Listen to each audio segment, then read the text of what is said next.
Think oversized shampoo bottles are the only thing TSA cares about? Think again. Protein powder, stacks of books, even peanut butter could get your bag flagged and you pulled aside. Today, we're breaking down the everyday items most travelers pack without a second thought, until TSA says otherwise. Alright, let's tackle one of the biggest sources of confusion at airport security: liquids.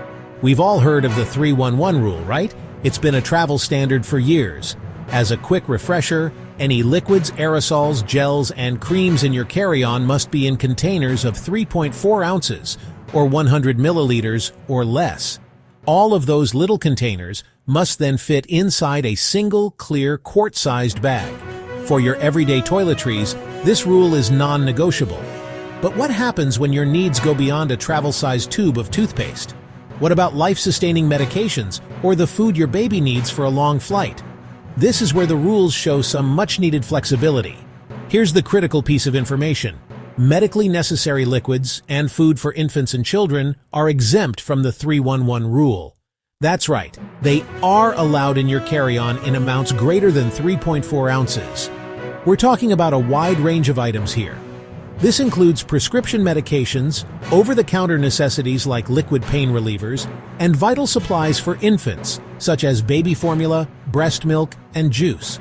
It also covers things you might not immediately think of, like saline solution, essential eye drops, and even gel ice packs needed to keep medications cool. The key phrase TSA uses is reasonable quantities for your trip. So you can absolutely bring what you need to manage your health and care for your family during your journey, including any potential delays. So, if these items are allowed, why do they cause so many delays? This is the paradox of the medical liquid exemption. While perfectly permissible, these larger liquid containers are almost guaranteed to trigger an alarm on the X-ray scanner. They are, in fact, one of the most frequent reasons that carry-on bags are pulled for additional screening. And the reason is simple: verification. A TSA officer cannot tell just by looking at an X-ray image whether that large bottle contains harmless baby formula or something dangerous.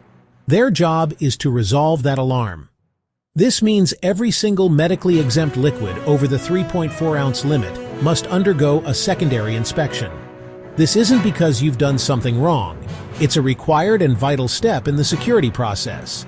So how do you navigate this process like a pro and minimize your stress? The number one rule is communication and preparation. Do not just bury your medical liquids in the middle of your suitcase and hope for the best. That's the fastest way to a lengthy bag search. Instead, be proactive. As you approach the conveyor belt, remove your larger medical liquids from your carry-on bag. Place them in a separate bin to be screened on their own. This immediately signals to the officers what you have. Then, and this is crucial, verbally inform the TSA officer that you are traveling with medically necessary liquids. A simple, "Hi, I have some liquid medication and formula here that are over the limit," works wonders. The officer will then guide you through the next steps. They may need to open the containers to test the contents. The tests are safe and will not harm your medication or baby formula. They might use a test strip or electronic vapor analysis. The key is to remain patient and cooperative. Remember, they are following procedures. By being prepared and transparent, you're helping the entire line move more efficiently. So, don't be surprised when your bag gets flagged for these items. Instead, expect it, prepare for it, and you'll find the process is much smoother than you think. Alright, let's talk about something that trips up a surprising number of travelers: powders. And I'm not just talking about that post-gym protein mix. We're talking baby formula, prescription medication powders, your favorite ground coffee, that fancy finishing powder for your makeup, or even a bag of exotic spices you picked up on your last adventure. To you, these are all completely harmless, essential parts of your daily routine or treasured souvenirs. But to a security officer looking at an X-ray screen, they can be a major red flag. Why? Because large, dense quantities of organic material are difficult for the X-ray to penetrate and identify clearly. On the screen, a big tub of protein powder can look like a dense, unidentifiable mass, which unfortunately shares characteristics with certain types of explosive materials. Because of this, the TSA has a specific rule in place that you absolutely need to know. Powders in quantities greater than 12 ounces or 350 milliliters, that's about the size of a standard soda can, are subject to additional screening. While they are technically allowed in your carry-on, having a large amount is almost guaranteed to slow you down. So, what's the smartest way to travel with them? The number one easiest solution, especially for larger quantities, is to simply pack them in your checked luggage, out of sight, out of mind. You won't have to worry about it at the security checkpoint at all. But what if you need it with you on the plane, like baby formula or a specific supplement? This is where you need to be proactive. If you have powders in your carry-on, even if they're under the 12-ounce limit, the best practice is to take them out of your bag and place them in a separate bin for screening, just like you do with your laptop or liquids. This immediately shows the officers what it is and allows them to screen it separately if needed, without having to dig through your entire bag. And here's the final crucial step: communicate. As you place the bin on the belt, just give the nearest TSA officer a quick friendly heads up. A simple, "Hi, just so you know, I've got some protein powder in that bin," goes a long way. It's not an admission of guilt, it's a sign of a savvy traveler who understands the process. They appreciate it, and it clears up any potential confusion before it even starts. Failing to do this can lead to a full bag search. I once saw a guy get his gym bag completely emptied because of a huge, unlabeled container of pre-workout.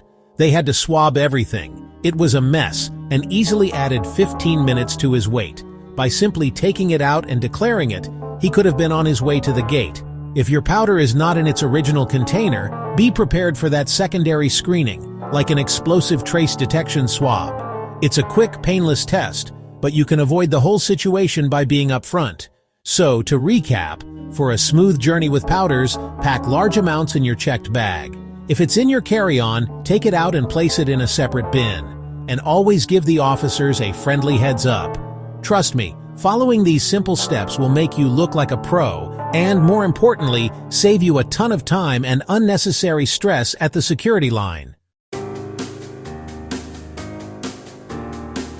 Books, board games, electronics piled together, they all show up as giant solid blocks on the scanner. That means extra screening. One tip you can control: in standard lanes, remove anything larger than a cell phone before your bag goes in. Unless you've got TSA pre-check, in that case, lucky you. Here's where things get weird. Did you know peanut butter is considered a liquid? Yup. TSA says if it can be spread, sprayed, pumped, or poured, it's a liquid. That includes snow globes too, if they hold more than 3.4 ounces. So your cute souvenir could be a problem. And finally, the surprise category. Items that feel innocent but aren't allowed in your carry-on. Pepper spray, bear spray, hiking poles, golf clubs, baseball bats, all prohibited. If you pack one by mistake, your options are simple. Check it, take it back to your car, or surrender it. Let's talk about that moment every traveler dreads. You're in the security line, and that little voice in your head starts whispering, "Did I pack something I shouldn't have?" The fear of the dreaded bag check, the public unpacking of your clothes, is real. But with a little prep, you can make that anxiety a thing of the past. So, how do you avoid the dreaded bag check? Start with TSA's What Can I Bring tool online or in the app. Before you pack, you can type in any item you're questioning. Lithium batteries? That fancy cheese you bought? Your kid's baseball bat? The tool gives you an instant, clear-cut answer on whether it can go in your carry-on, checked bag, or not at all. Using this for just 2 minutes can save you 20 minutes of hassle and the potential loss of your items at the checkpoint. If you're still unsure, especially with a unique item like an antique or custom equipment, Ask TSA on social media is surprisingly fast. You can send them a photo of your item on X or Facebook Messenger and ask directly. Their team is incredibly responsive, often getting back to you within the hour with a clear answer. Now let's cover classic mistakes that this tool can help you avoid. The 311 liquids rule trips up everyone. It's not just water bottles. Remember that creams, pastes, and gels also count. This includes things like peanut butter, hummus, and even snow globes. Everything must be under 3.4 ounces and fit in a single quart-sized bag. Another huge time waster is electronics. Unless you have pre-check, all electronics larger than a cell phone must be removed from your bag and placed in a separate bin. Forgetting this is a primary cause of delays and rescans. And if you travel often, TSA pre-check is worth every penny. For a fee that breaks down to less than $20 a year, you get access to expedited screening. This means you keep your shoes, belt, and a light jacket on. Your laptop and your 311 liquids bag stay right inside your carry-on.